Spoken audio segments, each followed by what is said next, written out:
Hello, here's something for you. A video explaining how to count your chips or your tokens during the 108 Sun Salutation Challenge.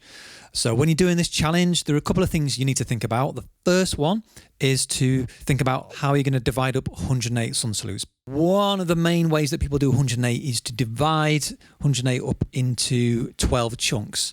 And if you do that, that means you're going to end up with 9 Sun Salutes times 12 times, and that gives you 108.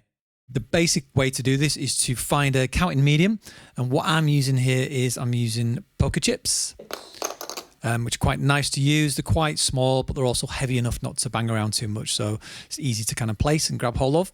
And what you would do at the end of every 9 Sun Salutes, you would simply take one of the tokens and you just move it over onto the other side of your mat, somewhere out of the way, and then you could simply continue on to the next one until you're all the way down to the last one, and then you've got your final 9 to do. And at the end of that, you're done, and you can just go on to either doing closing, or you can just do the last 3 Sun Salutes and lay down. So on to the second thing, and this is the medium that you're going to use. Now, a lot of people use different things. You can use coins, you can use buttons. I saw someone use recently tiddlywinks, which is kind of quite a cool idea. It's quite good fun. You could do that as well. But whatever it is that you're using, just make sure that you've got that number in mind, and then you can happily go through your Sun Salutes without worrying about losing count. 2 other numbers that you could use for 108 are 6 and 4. So if you're going to do 6, you would simply need 18 of your chosen token that you're going to use to count.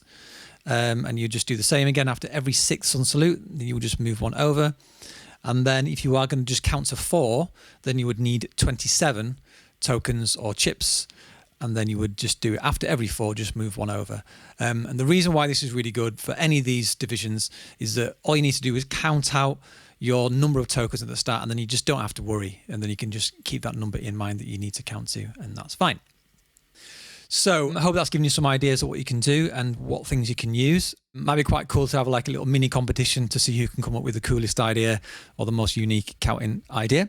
I hope that's really helped you, and I look forward to seeing you at the event.